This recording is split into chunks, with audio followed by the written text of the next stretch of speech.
part of this group today and this conference. Like all of us, you know, I was really looking forward to being together in person in Riga. I'd never been to Latvia. I've been a longtime friend and colleague of Professor Rita Skoltens. I have met a number of you when you've come over here, most recently, I think for the event we did in honor of Kathy Reisman. And I followed your work in Latvia and the wonderful, wonderful memory work you've been doing. So that means a lot, very much, and especially in this time to be able to, as Vita said, you know, in earlier times, we wouldn't have been able to experience this connection and this scholarship, this bond with one another that we are now enabled to do. And just to say on a personal note that in my own situation, as some of you already know, I am a professor at the University of East London, and I'm also just in the process probably of being amongst the very first compulsory redundancies in London during the pandemic. It's been a really, really rough time. And so this also is one of the reasons I'm not able to be here every minute of this conference, which is so exciting because we are in the midst of legal battles. But it also is exceptionally refreshing just to be listening to your papers and to be doing what we do best. This is what academics, this is what we're supposed to be doing, not the other stuff which is occupying my days right now. So I just wanted to have that personal opening and to really, really thank you and to say that I at the introduction, I believe it was Maya who said, well, maybe we will still one day meet together in Riga. And I really have to hold on to that idea. I really hope so very much. So now I'm going to give a paper, which I think actually from my point of view, builds very much on what, especially what Edmonds was saying earlier, the theoretical framework which he laid out, I think is a wonderful complement to what I'm going to try to argue in this paper. And let me do this screen sharing here.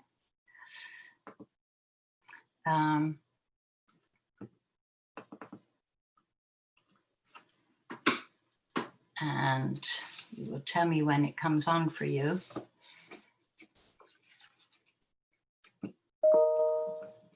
Is that on for you now? It's on. Now it's we on. can see. Okay, hold on a second. Very small, yeah. Yeah. It will get. Hopefully we will be able to do this. Tell me when it comes on for you. It's taking a little bit of a moment for me here. It says screen. Okay. Do you see it there?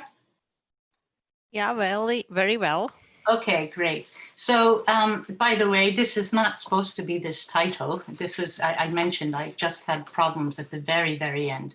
But I just want to say a little bit. The title is, as was announced, I'm a child of my time, the inconceivability of a country that is no longer.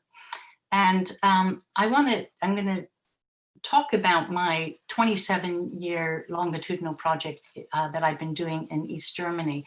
But just first to connect this to the themes of the conference, my work is not specifically on migration, but except as you will see in the data I'm going to present for you, usually we think of migration going from one country to another, but what is the really radical, dramatic case of East Germany is that it is a country that is no longer. And the migration which happened, the metaphorical migration, was one of going from East Germany to Germany. And this was a challenge which was met by people of different generations in very different ways. And that's going to be the research that I'm going to talk to you about now. So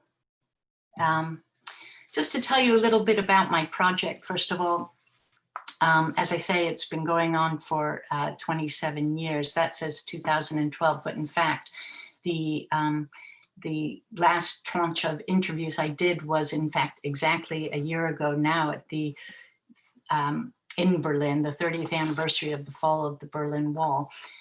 But I began this research back in 1992. I wanted to talk about, I was interested in political narratives. How do people tell the stories of the political ruptures and engagements of their lives when they're living in the midst of them?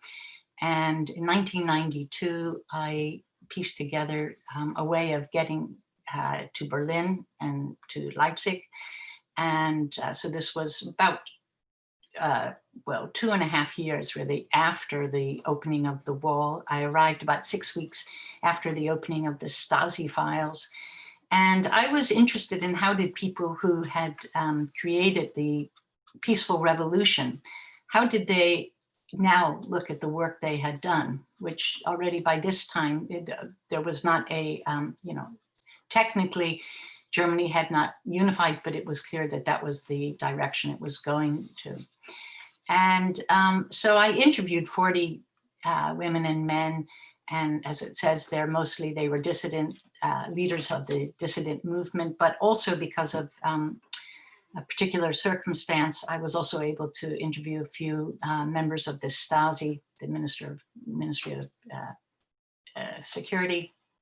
And I'm happy to tell you more about, you know, who I interviewed and how I interviewed them. But for now, I'm just going to actually tell you about the process of this project. Was that I originally had 40 people, and then 20 years later, in 2012, I re-interviewed 15 of the original. And then last year, I went back and re-interviewed about 7 of them. So for 7 of them, I have this data over 27 years. And I'm going to actually talk to you about some of that now. So the question of German identity is one which has haunted people for a long time. In fact, some people have argued that it's a particularly German question.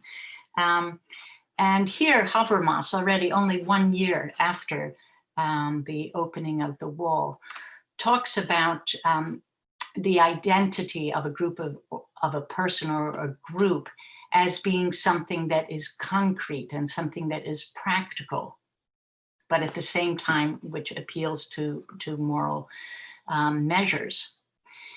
Well, it's really the question of what happens to East German identity, the further away we get from the existence of the formal state, is really going to be the focus of this paper. In fact, the further we get from having any concrete notion of a German identity, of an East German identity, as identified by things like borders and passports and all sorts of other typical paraphernalia, the further we get from that, the more interesting and complex and in many ways embedded becomes this East German sense of identity. So in some ways, challenging what Habermas says here. There's been a lot of people who have been interested in the question of the shifting East German identity, including myself. Every few years, I seem to write a new paper on East German identity. New things happen and new questions are taken on board. Jennifer Yoder, this is already 10 years after the opening of the wall. She argues here that the discovery of differences between East and West somehow led to a rediscovery of separate identities. What's really interesting is that as the official identity that was imposed by the state recedes, there becomes an increasing space for an adoption of a different kind of morality. If you want to go back to Habermas, and remember that he talks here about moral measures, those parts of the identity which are in fact not concrete. So Yoder actually says says this rediscovery can be interpreted as a positive, proactive development, a process of self-assertion, expression of pride and autonomy, etc. There later grew up, as many of you probably will be aware, this sort of industry of what was called nostalgia, nostalgia for things which were from the East. Whether or not that really existed or was a product of the media, we can talk about. But I think there has been some evidence that the further away we come from a officially imposed state identity, the more room there was for people to actually find their own way, their own pathways into this sense of what does it mean to be East German. Which is what I'm going to look at in closer detail then. So as Paulo Freire argues here, humans are conscious of time and of our location within time, and that we have, and we know we have, a past, a present, and a future. Okay, well, that's fine. But if you actually take seriously what Edmonds was arguing, if I understood it correctly, and what I myself am going to say now, that knowledge might be at some level factual, but to what extent does it help to form a generational consciousness? Yes, we know we have a past, and we know that we sit in a particular relationship to that past.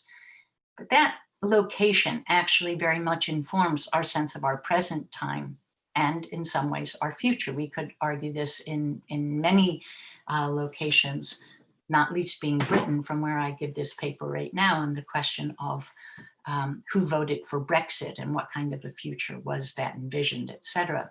So while what Freire says here is true, it only goes so far. He says, precisely because human beings are conscious of time, they can conceive causes and know that they have been different in the past. But my question is, what does that knowledge contribute to our sense of a generational consciousness? How much can we know and have in our bones the experiences which we have not ourselves gone through? So what is the effect of having lived through certain historical moments and ourselves? And what is the difference between inheriting those memories? I think Vida really, really helpfully at the beginning, pointed to the tendency to be, let's say, a little bit romantic. Vida, I don't mean to put words into your mouth, but the idea that somehow there's a celebration that everything should be remembered, and a sort of a disparaging, if you will, about sometimes the need to forget. And I think that we'll talk about that in a moment. So turning to the question then of East German identity. Here I've identified 3 key dates in terms of the formation of East German identity. The first is the date on which the country was founded, October the 7th, 1949. The second is the day they began to build the Berlin Wall, August 13th, 1961. And the third is November the 9th, 1989, the opening of the Berlin Wall. Now, of course, there are many other dates that we can add. And perhaps most pivotally, and where my work is at the moment, is also what came before 1949. So I'm thinking, Mia, was it you who mentioned the importance of oblivion? The East Germans sat in a very, very particular way in relation to the Nazi German past. Of course, they distinctly identified themselves as being in opposition to the Nazis. Hello? Can you hear me? Yes? Okay, I can hear somebody else. Anyway, And so we could actually, we could foreground there where East Germany was in relation to this question of oblivion and oblivion of national memory, and actually in terms of trying to revisit this rebirth of the far right now in the present day, particularly in East Germany. And as I say, I can talk about that later if we want in the question period. Pulling on Keegan's work here, he says, in the narratives of ordinary people's lives, we begin to see some of the major forces of history at work, large social forces that are arguably the real key to understanding the past. Again, Edmonds, I think this is resonant with what you were presenting in the opening session. So what I'm going to do now is actually take you through some of the stories that I've collected over these 27 years, and hopefully we'll use them to think together about how this actually manifests itself, this question of generational identity in East Germany. But just to give you some visuals on these 3 dates first, we have here the founding of the German Democratic Republic on October the 7th, 1949. Many of you will remember, some of you will be too young, but many of you might remember that in fact, October the 7th, 1989, the 40th anniversary of the country actually turned out to be quite some 40th birthday party. That was the celebration that turned out to be not such a celebration when Gorbachev came to Berlin and announced, history does not wait for those who stall, etc. The 40th. But interestingly, the 40th, the anniversary of the founding of the country played very pivotally in what went down in 1989. Okay, and the second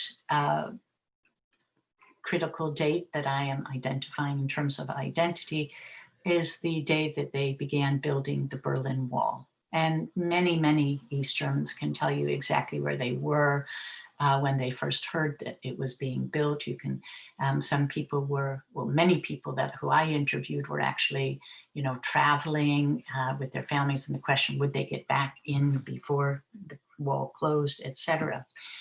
And then the third date here, which probably many people will remember, the opening of the wall on November the 9th, 1989. And again, in terms of taking you up to date, I would also be really happy to talk to you about how this event of November the 9th was memorialized last year in Berlin. The way in which memory is marked and changes over time is really quite fascinating.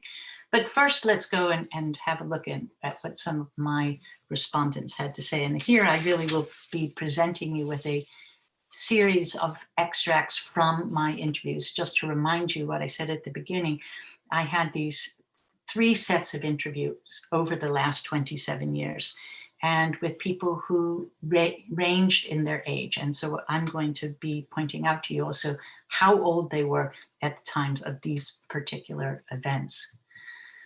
So I want to begin with Ursula Herzberg. She was, as you can see, she was born in 1912. She was 77 when the wall came down. She was Jewish. She survived by coming to Britain on the Kindertransport. She lost family in the camps. She, at this point in our interview, which again is in 1992, she is talking about her decision to return to East Germany after the war. And I'm just going to read this to you here. She says, "It was not easy to take this step for me because I knew what had happened in Germany. I was Jewish. I knew my mother would probably be missing and not be there anymore. I had had some experience with the Nazis until I was 17. I found it very, very difficult emotionally to return to that country voluntarily. But on the other hand, we were told by our comrades, who else would be there to reshape Germany, rebuild Germany, if not these few anti-fascists who survived or came out of concentration camps, because a majority of the Germans had been with Hitler, supported him. And for that reason, I thought it was my duty to return to this country. So I returned. And then she says, this is one of, we talk about the importance of biographical data. I will tell you quite candidly, this was one of the most challenging moments for me that I've ever had doing this kind of work. And I've been doing it for a long time, because here is somebody who is 77 years old telling me that she has wasted her life. She says, and my challenge for myself is not to interrupt and to try and make her feel better or to console, but really just to listen to her. And that is what I tried to do here. She says to me, I spent 50 years of my life on the wrong horse. Socialism doesn't work the way I thought it worked. You see, it doesn't work. That's why I say I put myself on the wrong horse. Bitterness was for a long time my feeling. I was absolutely bitter after these changes. Usually I thought to myself, my God, you have absolutely wasted your whole life. 50 years of your life. You could have done all sorts of things. I would never have returned to Germany from England if I had known what was going to happen 40 or 50 years later. I certainly would not have returned. I think I could have been a progressive person, worked for progress wherever, England, wherever. I certainly wouldn't have gone back to Germany. And she concludes then by saying, well, at my age and, well, being retired, I can't do much, I don't suppose, but now it's younger people. I'm gradually overcoming this feeling of bitterness, of having wasted a whole life for nothing. People have to learn again, even if they are a little more advanced age. It's not so easy. It's easier for the younger ones. I can't see a role for myself much, really. I'm 70 years old now. Sorry, I said 77. I'm glad I'm old now. I wouldn't like to be young again. Enough is enough.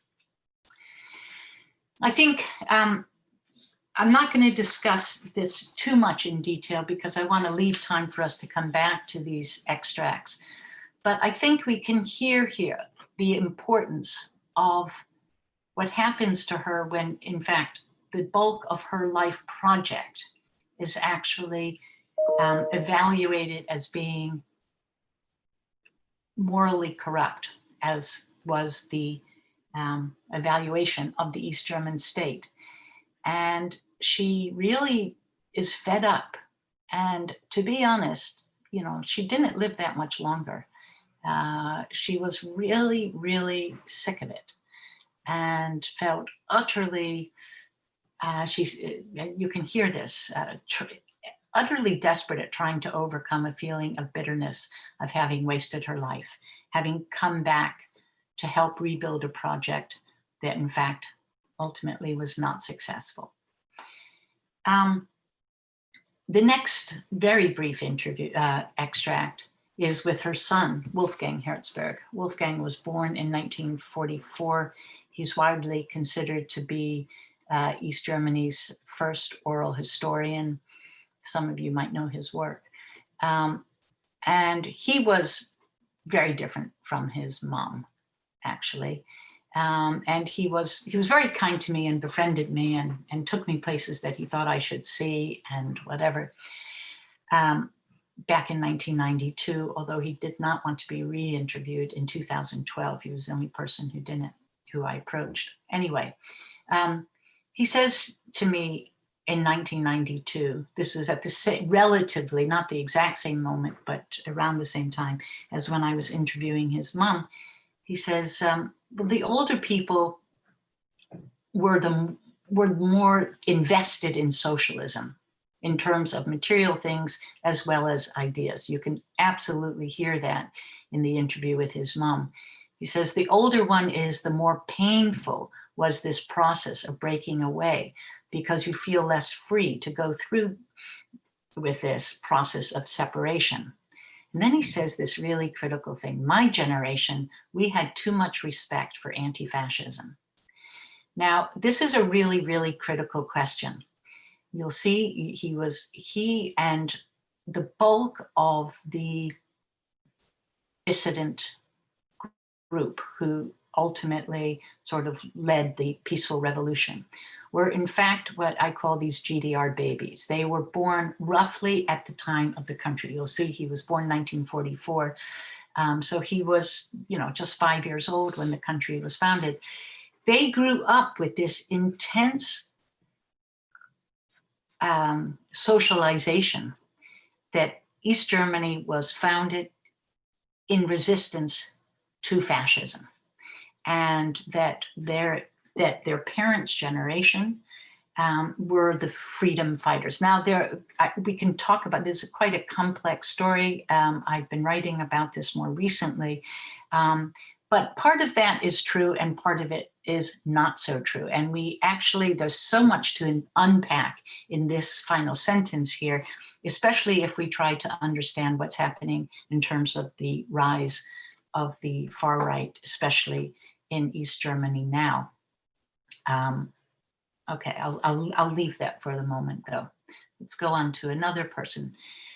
Just to tell you, you'll see that in a lot of these extracts that I'm showing you, there are older pictures and newer pictures of my project participants. This was also part of the project that I did. I commissioned a wonderful photographer called von Metzler to take photographs of my participants in places of their choices. This is Conrad Weiss in his home.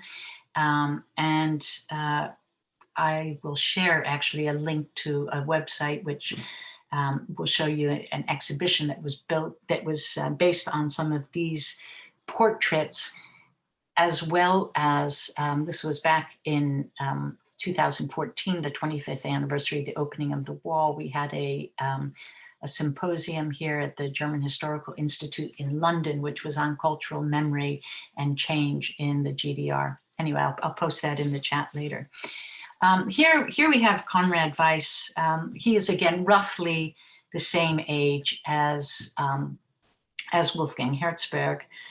He was 7 years old when the country was founded. He was absolutely one of the leaders of the dissident movement. He's also somebody who I met with last year, and we spoke a lot about the effects of generation on this, the rise of the far right.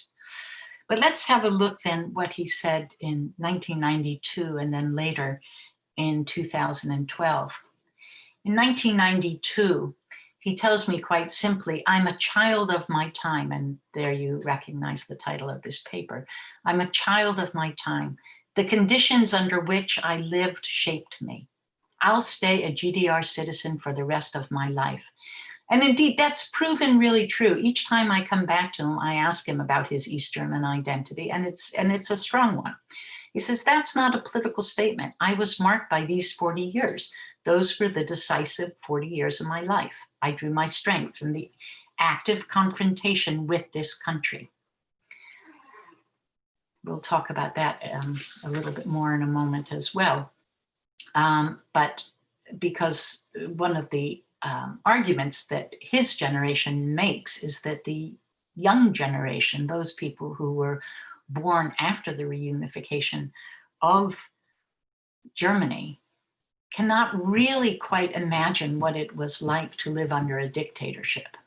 And so even if they have some kind of an identity with other softer forms of East German identity, a sort of this nostalgia kind of thing, that it is very, very hard to have a sense of what living under a dictatorship actually feels like.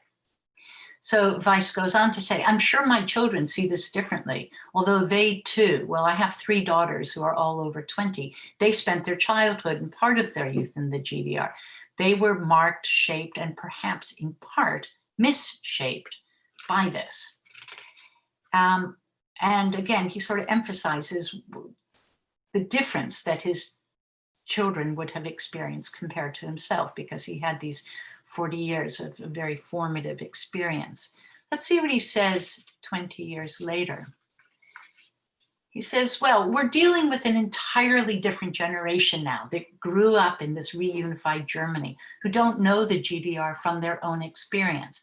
Now, of course, they know it from a kind of inherited experience, but again, I'm posing for you the question of what is the importance of having lived the raw experience. And then he talks about himself as being a member of this group of civil rights activists. He says, and I was one of the older ones. Many were younger than I was, about 10 years younger. In that respect, I believe, well, maybe it was also a question of maturity and experience. I was more realistic than the younger members. Again, because of this longer time of living under this dictatorship. Although I have to say that the euphoria of the peaceful revolution swept my generation fully as well. That wasn't a question of age. I was also young enough at that time to handle the different circumstances. That was not so much a question of actual age, but of one's inner disposition. Again, perhaps a question for later. What does he mean here by inner disposition? What influences that disposition? What influences that, how one regards the fluidity of time in terms of one's own identity. There are still a number of younger people who weren't able to cope with the general change of circumstances, who were thrown off course. My East German biography, which is now the way that people tend to talk about it more than being East German, or an Eastern biography.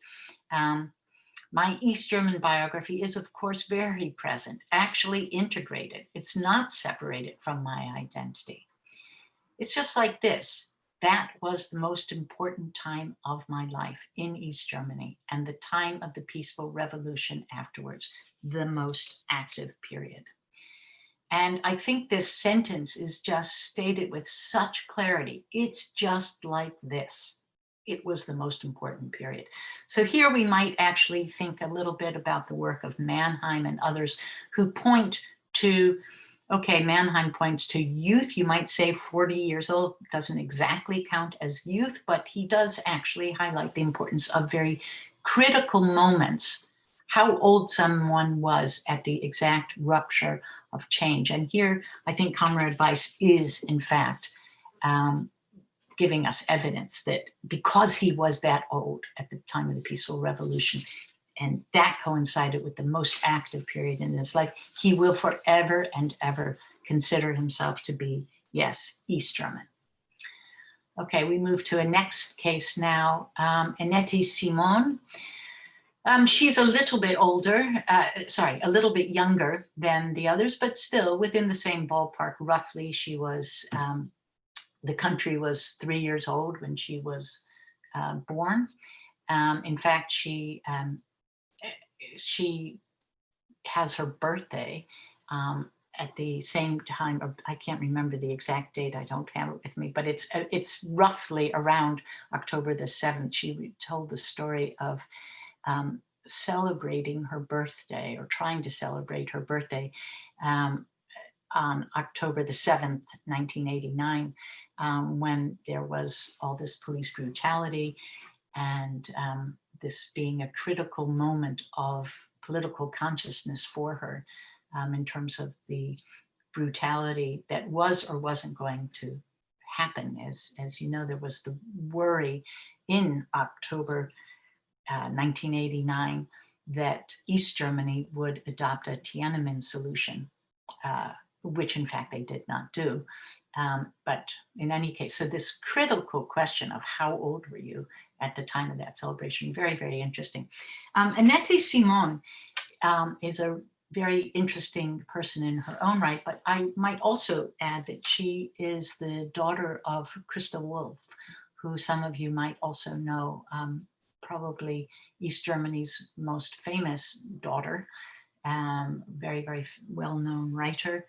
And in fact, it was Christa Wolf, when I went to tell her about the project I was doing, she said, oh, you need to talk to my daughter. It's my daughter who can really talk to you about this. And indeed, Annette Simon is a very special person. And I spoke to her again last year. Or I would say quite friendly now, as it were. So what did Annette Simon have to say? Well, as a psychoanalyst, she's very interested in the question of generations. She's actually published books and articles on this topic. I'm going to, again, just show you some of the things she had to say. Back in 1992, I asked her, can you tell us the way the generations, being of your generation, how does that affect your psychology, being this age at that time, that age at that time? And she says, well, that's clear, of course, my parents, me and my children, okay? Now, some of you might know the important role that Crystal Wolf had to play in the changes of 1989. She was part of the group who on November the 4th at the big demonstration in Alexanderplatz said, imagine a socialism where nobody ran away, and tried to encourage people not to try to leave to the West, but to stay and build a socialist East Germany, which did not happen, obviously. She says, my parents, me and my children, my parents are in their early 60s, and they saw the end of fascism as adolescents. You simply cannot dissociate them from this fascist influence and the effort to come to terms with it. Their whole generation cannot be understood without fascism. They built the GDR up as an anti-fascist state. And a lot of what happened there was justified by that. I think you'll hear the resonance with what Wolfgang Herzberg had to say. They had, in fact, almost too much respect for the anti-fascist identity of their parents. She says, it's good because it's anti-fascist, no matter how bad it really was. That was the attitude of the parents' generation. But that was their end, that was their identity. It's not mine, of course. Although I got my own anti-fascist identity from my parents and my school, I didn't not obtain it myself. And my generation, which is 40 now, is rubbing against the system in the process of adaptation. To varying degrees, some have fit in and adapted very well. Others have rubbed against it. Others have just left. Many went away. In my generation, there are very different people. My children are even further away from the ideology. And she goes on to say, we were children for the very early years of the GDR. We did not consciously help to build this state, in contrast to her parents, of course. We were only influenced by the state. Aspects of the state were taken into our subconscious, that's for sure. But I think that our parents' generation identifies with this state much more because they helped build it. And I think when you think about that, that's when you really understand the severity of the depression experienced by people like Ursula Herzberg, because they did help build it, because they sacrificed so much to help build it. She carries on here, Annette Simon, we didn't build it. We got it from the start, but they built it up. They identified with it, whereas we didn't. My generation partially did and partially didn't. Especially here in the GDR, there's a tremendous difference between the generations because the ones still experienced fascism as children, my parents as children and adolescents, the others didn't. Those are the decisive breaks. In which country do you have this break twice? In 1945 and 1989. That's extreme. After 3 generations, the next break. And that really is, it's quite dramatic, and perhaps there are other places, but I think this is an important difference that she's talking about here. Well, she returns to this topic, and in fact, it dominates a lot of our conversation. In 2012, I asked her again, can you tell me how you think your age has affected your overall transition from East Germany to the United Germany? And she says, well, I can compare that quite well with my children. My daughter was 18 at the time of the Wende, my son 11. I was 38, 39. The ideal age for the Wende was my daughter's, who was 18. She had childhood in it. She had her childhood and adolescence behind her. She could see what she wanted to do, while I, in retrospect, spent too much of my adult life in the GDR. I wish I could purge them, those years, from my life. I really didn't need them. And I say, if you think about your own ability to acclimate to these changes, how do you compare yourself with your parents? and your parents' generation. And she says, well, I was luckier than them because I was younger. My parents' generation, 60, 65 at the Vende, especially my parents, identified with the GDR very strongly. They were also in part the generation who had built the country up. And of course, they had serious disappointments as well, but it was still their life. One cannot call into question one's entire existence. What made this break hard for my parents was probably because as adolescents, they already had experienced another major break. And at the end of the war, my mother was 16. They were adolescents at the end of the war, and they went through that traumatic experience. In this breach of 1989, the old traumatic experiences came to the fore again about the devaluation of their previous life. That was very hard for this generation.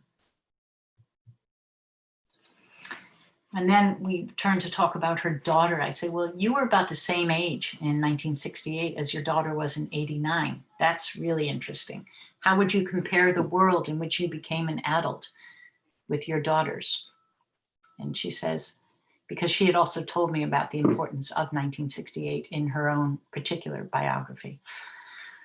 And she says, well, that's a major difference. Back then in 68, I followed the events in Czechoslovakia closely and attached many hopes to that. When the troops marched in, those hopes were crushed, also by the repercussions of this in the GDR. That made it clear to us there probably won't be any changes in this country anymore, or not many. While my daughter saw that demonstrations and the movement changed something, she saw that it was possible to rise up and achieve something. And she could really do what she wanted, could choose a different ways of life, and so on.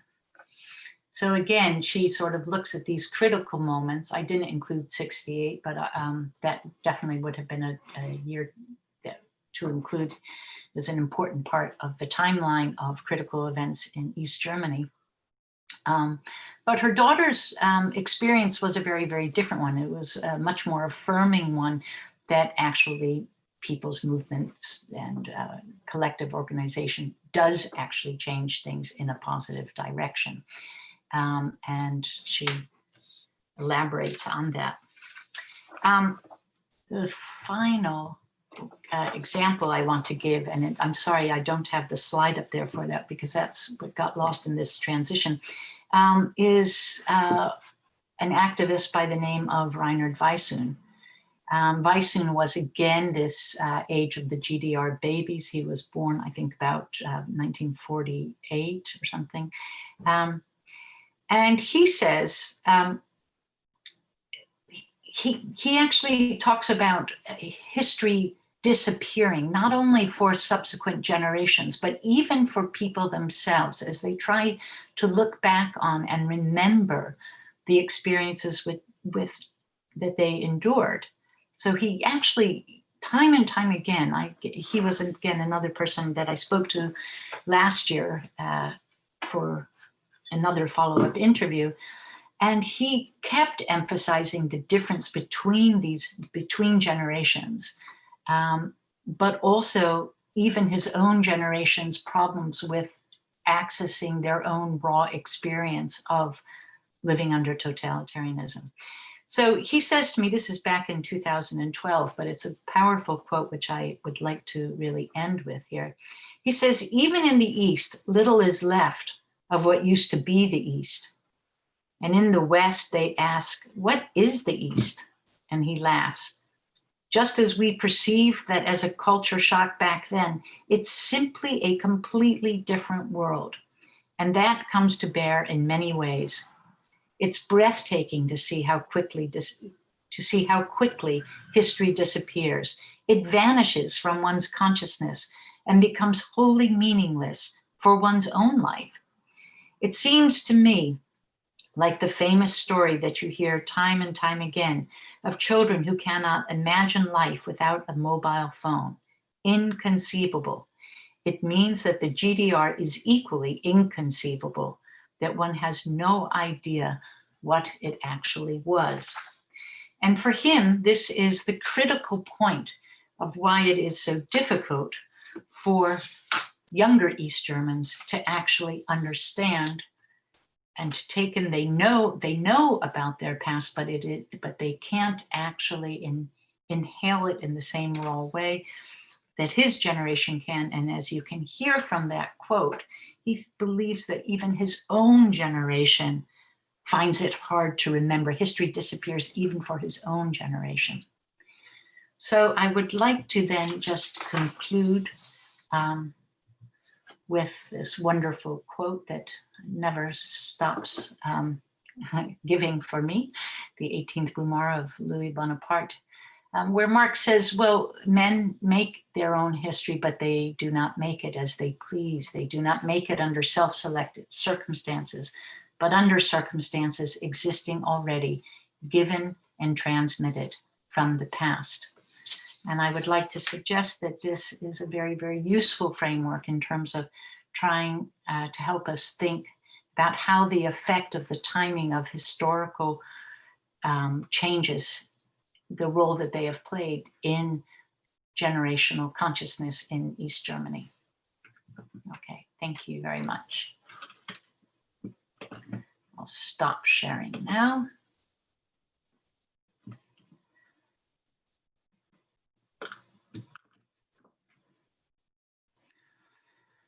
Yeah, thank you so much. I just found my sound button. Thank you so much. It was really very engaging talk, and yeah, and opened for us many page of history yet unwritten in official textbooks, but available maybe through these life stories which you have researched, and others, of course, also. So now it's time for questions and answers or comments. Is there anybody? So I see Baiba Bella would like to ask a question, please. Yes. Yeah, thank you, Professor, for very interesting and moving talk. And I wonder how you would interpret there in two quotes were something about these years lost. And I found similar narratives here in Latvia too, even in my mother's narratives, that these Soviet years are years lost. And I always wonder, okay, it's all of her life. And also for those persons, it is substantial portions of life. Why? Because this is this public denial of the Soviet regime, and this is internalized as private one. Thank you. That's a really wonderful question, and it's a very painful question. I'm sure that especially you will know that experience because you've been living it with your mom.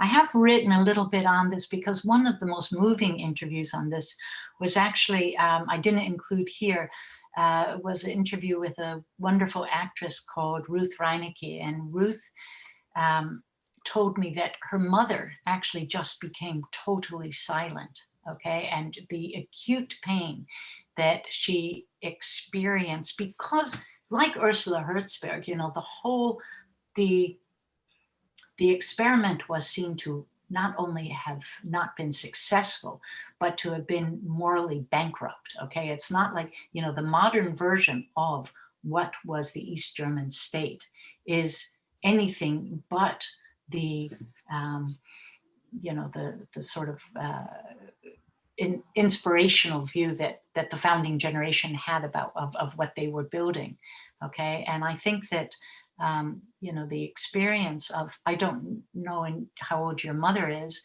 but I know that Ruth Reinecke's mother and this Ursula Herzberg, they really did feel like they had made, and I have to say in both those cases, those are both older Jewish women, okay? So Jewish women who had returned to East Germany, whose families had died in the camps, who returned to East Germany to help build this project for a better world. and who didn't necessarily believe that there was an afterlife or something, right? So they actually felt, and you can hear that so painfully in Ursula's extract, I think, where she keeps saying, I just made the wrong choice. You know, I could have stayed in England. I could have been this incredibly inspiring person. I have to say, a little strangely, but she knew of a project that I had done in England some years before about lifetime socialist activists who were really inspiring people. I actually had written a book about this. And when I got to her house, she had this book in her hand, okay? And so she had done her research on me, as it were. And she says, I could have been one of the people in your study, okay? You wouldn't have been coming to me to talk about some failed experiment. I would have been one of those people that you were holding up as this person who had sustained their commitment to working for progressive social change. And instead, I am seen as a person who has contributed to building this very corrupt place. So I think that's such an important and really painful question. And I think that in the case of Ursula Herzberg, you know, I invented a sort of title for that extract, which is the person I would have been had history been different, you know, because it's not, her incredibly negative self-appraisal is very much bound up with the way in which East Germany is negatively evaluated, okay? Let's say 1989 didn't happen, and she was actually a judge, okay? So she was like a really important person in that society. Her own self-appraisal would have been very, very different. So there's two critical points then where history hinges, as it were. The first is in England, when she makes that critical decision to return to build East Germany, despite all of her instincts, because she knew that her family had been murdered, etc. So that's one point. But then there's this other critical point in 1989 when the peaceful revolution happens, right? If that hadn't happened, she would have still been seen to be a, you know, a cornerstone of society, of an upright society. So really interesting question. Mm-hmm. Thank you for your answer. So thank you. Any other comments or questions? I have a comment, a question. Yeah, Lena, please. You're welcome. Thank you very much for this very interesting talk. And I would like to pick up from Baiba's question, but on a different note. I think this has come up a little bit in other presentations as well, but you also, the way that you were you elaborated on the examples in your talk, it seems to me that also there is a possibility to, like, that your generation is not necessarily fixed, definitely, kind of like, how to say, finally, or like for good, with kind of with the historical context that you grew up with, that there are these shifts are possible, that you can later find like some affiliation with the younger generation, and you can, like, I don't know, live time in a different way. So that I have started thinking that maybe generation is not so fixed, you know, with our year of birth, and also with historical context, that as individuals we have some freedom, kind of freedom of identification, and that it's actually something like a force to reckon with. I don't know if my question was clear. Yeah, no, I think it's a great question, actually. And I myself sort of talk about generational identity as being both, you know, continuous and distinct. And I think that somebody like me, so I think that it is really quite fluid, all right? And you talk about these shifts, absolutely. The one thing I would say is that somebody like me, and I don't know if I'm alone here, you know, I can be pretty rosy-eyed about the importance of generational conversation. I think this is really important in my work and in my teaching. I always and trying to look at the linkages between generations and look at things that promote this conversation. I'm going to actually burst that a little bit at the moment and say in the work that I'm currently doing right now on the rise of the far right in East Germany, that is also built on a sort of both real and an imagined conversation with the fascist past of East Germany. Okay, so some of the youth which are particularly embracing this in the Eastern borders are actually looking not to their parents' generation, but to their grandparents' generation, okay? And whereas East German identity was, you know, the official East German identity was obviously very much in juxtaposition to this fascist position. We know very well that East Germans and West Germans, they were just Germans. They were Germans who were fighting on the side of the Germans, right? And so one of the things you see with some of the youth who are engaged in very far right-wing activities now, the AfD actually is promoting this generational, this intergenerational conversation, as it were, but of a different kind. So that's also, I think, an interesting byproduct of it. But I absolutely agree with you. It's not one way or the other. And that's one of the reasons why it is so it's like a slippery thing to talk about, because it's both, there is a continuity, but there's also this idea. And I think that, again, Edmonds, I'm borrowing from the wonderful framework you set up in the beginning, but, you know, that looking at the historic, at the, you know, vertical versus horizontal idea of generations, I think is looking at them both at the same time is, I think, holding those two perspectives together is most important. Thank you. We have not so much time left. I've got a brief comment, if I may. Yeah, sure. Yeah. May I break in before the questions? Yeah, we are running out of time, but this is a very extremely interesting conversation. So we maybe could ask permissions to the next speakers, whether they allow us to continue for a while.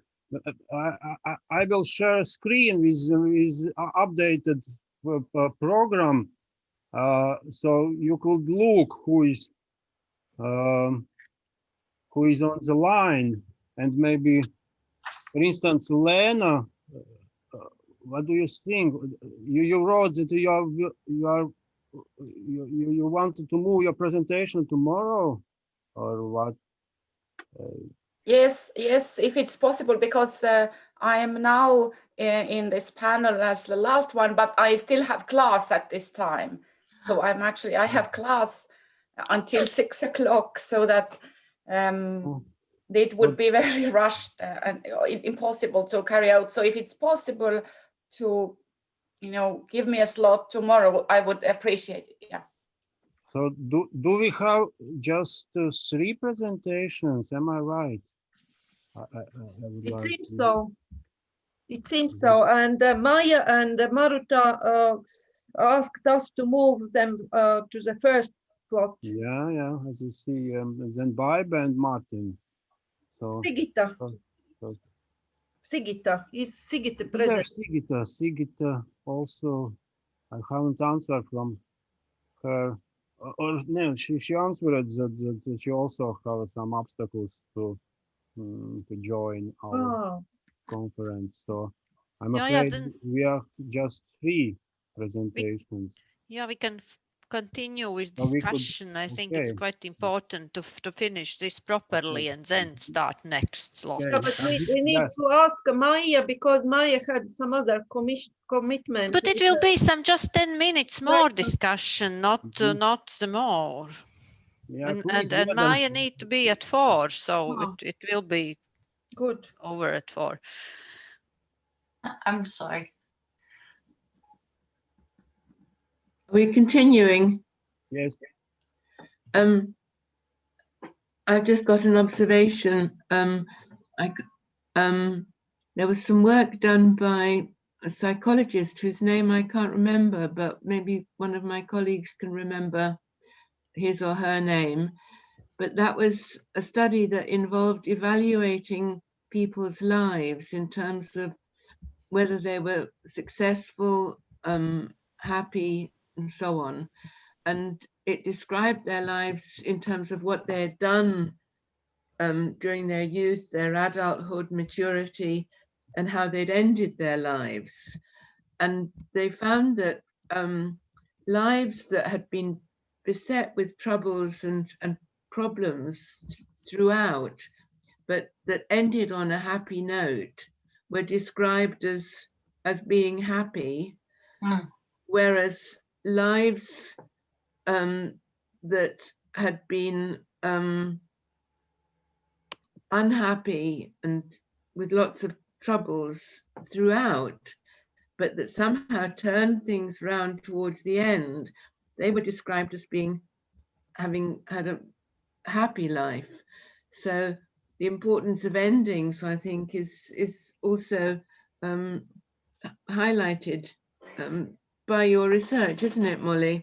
That's a wonderful comment. And Vida, but I wish I could remember. I think we talked about it in one of our seminars, and my memory is failing me, but I think somebody will remember that. It's quite important. It's much quoted work. Do you know it, Molly? I don't know that, but what I will say, Vida, is that you and I, singing from the same song sheet as narrative people, I think that we share this idea. I mean, the ending is always very important, right? And yes. I think that, although I will say, you know, let's take Ursula Hertzberg. I felt like she was almost calling on the ending. You know, she was only 70. That's not very old. I mean, in my work, you know, my British study was with people up to 95. Okay, so you're 70. You still have a quarter of a century in front of you, right? So, but so in a sense, that was her ending, but, and it was actually in her life as well.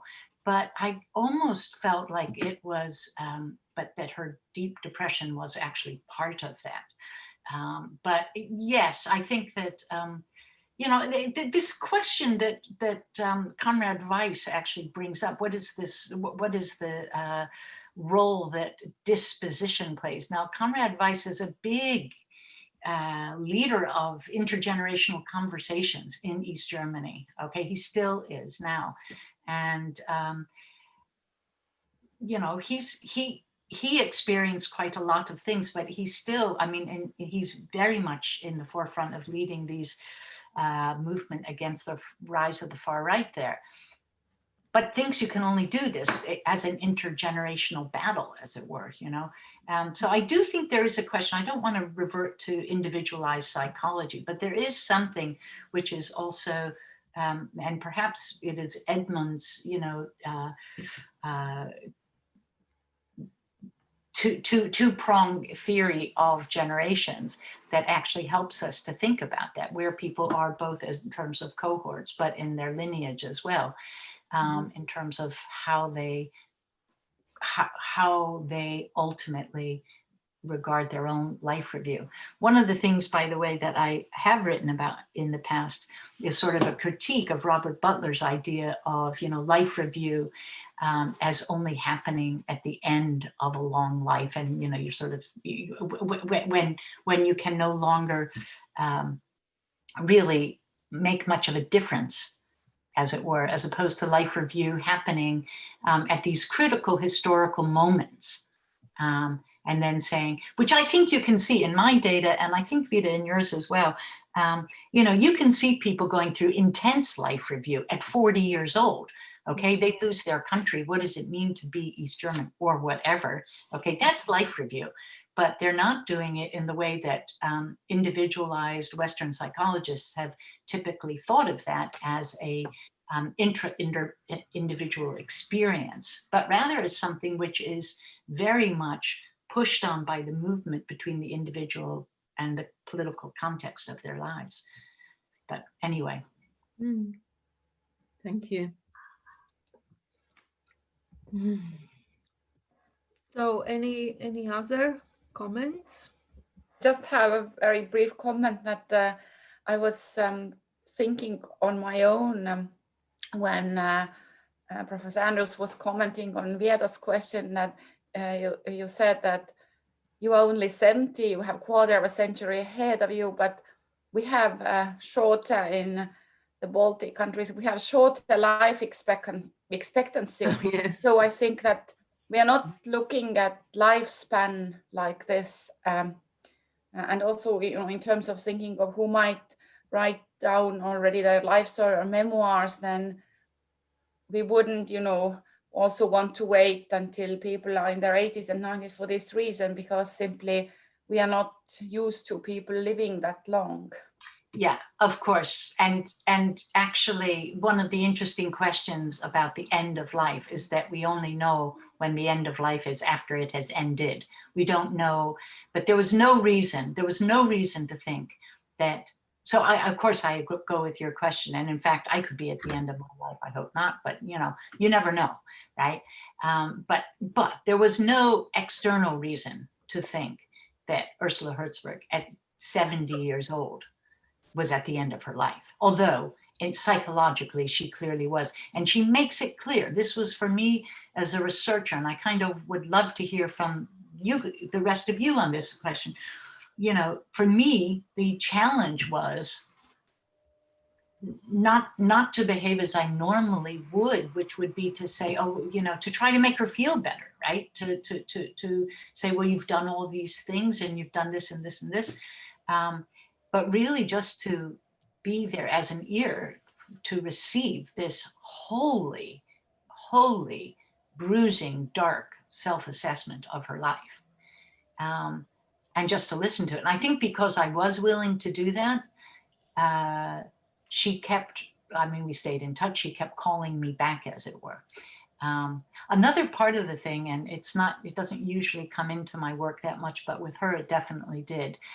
The idea that I was Jewish and doing this research somehow had some, it was not ostensibly part of the work, but I feel that in terms of identifying me as an ear for this very, very wounded story of hers, that was somehow quite important as well.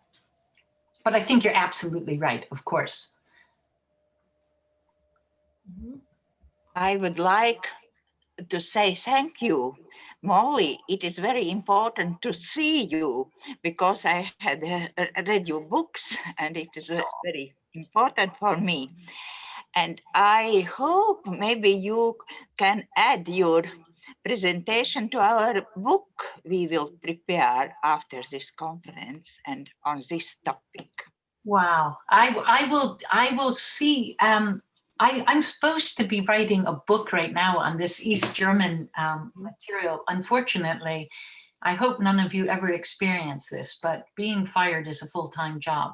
And so all my days, every hour of my day right now is being dedicated to trying to preserve our jobs at my university. But once I can start to write that book, I would love to see what you're doing and if I can participate in some way. And it might not be writing a chapter, it might be contributing in some other way, but I you know, I can only say to you, as I began my talk today, it's so very heartwarming and refreshing to be in the company of fellow scholars who are interested in the same kinds of issues and are doing exciting work. And I really do wish we were together in Riga, but you know, we're here anyway, which is also great. And so we will be, Molly, don't worry, we will be together. It's wonderful. It's just, I mean, it's, you know, we take it for granted, but I don't know that I ever really took it for granted, but I certainly don't right now. So. Yes, let me think. Let me say, I find that idea of Professor Andrews' contribution very nice, and maybe that could be kind of afterward when our chapters are ready to send you for review and some comments.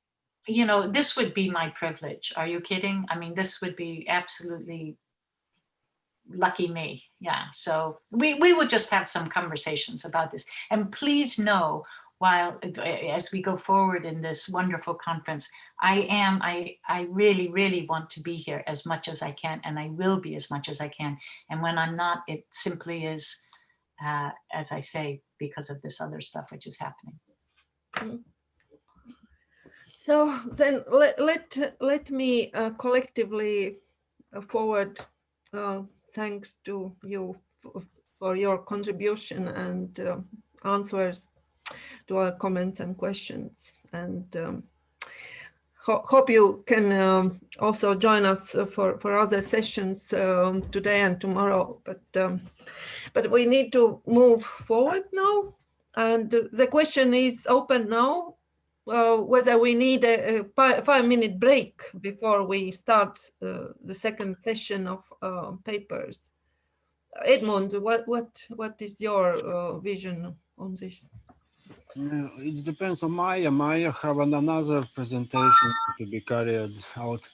At 4, as we heard. It's at 4 o'clock, but yeah, well, we can help 5 minutes if we need. 5, but no more. Yeah, but no. No more.